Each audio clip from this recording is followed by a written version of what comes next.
CM-നെ പാമ്പ് കടിച്ചു. പാമ്പ് ആത്മഹത്യ ചെയ്തു. എന്തേ? എത്ര സംഭവം? പാമ്പ് ആത്മഹത്യയിലെ അപ്പുറതിയോ അള്ളാഹുവിന്റെ ആരിഫ്യങ്ങളുമായി ബന്ധമുള്ള ജന്തുക്കൾക്ക് അങ്ങനെയാണ്. CM ദർസ് നടത്തിയിരുന്നു മടവൂരല്ല വേറൊരു പള്ളിയിൽ. അവിടെ ദർസ് നടത്തുമ്പോ CM വലിയുല്ലാഹി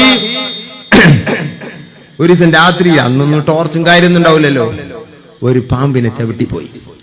പാമ്പ് കടിച്ചു CM വലിയുല്ലാഹിയെ. കടിച്ച് ദർസിലേക്ക് വന്നു. ഇന്നൊരു പാമ്പ് കടിച്ചിട്ടുണ്ട്.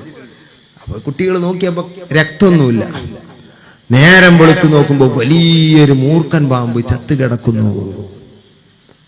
അത് കുത്തുബി തങ്ങൾക്കുണ്ടായിട്ടുണ്ട്. അതൊരു കറാമത്ത്. അവരെ കടിച്ച പാമ്പ് ചാവല്. പക്ഷെ ഇത്ര പറഞ്ഞ് നമുക്ക് നിർത്തായിരുന്നു. CM-നോട് പോയിട്ട് ഇവര് പറഞ്ഞു, കുട്ടികൾ പറഞ്ഞു, ഉസ്താദേ നിങ്ങളെ കടിച്ച പാമ്പ് ചത്ത് കിടക്കുന്നുണ്ട്. അപ്പൊ തന്നെ പറഞ്ഞ വാക്കെന്താന്നറിയോ? ആള് മാറി കടിച്ചു പോയത് കൊണ്ട് ആത്മഹത്യ ചെയ്തതാണ്. കണ്ടോ? ആള് മാറി കടിച്ചു. ആ ദുഃഖത്തിൽ പാമ്പ് തലട്ട് തച്ച് ചത്തു. ഇതാ സംഭവം. CM-നെ കടിച്ചല്ലോ എന്ന്.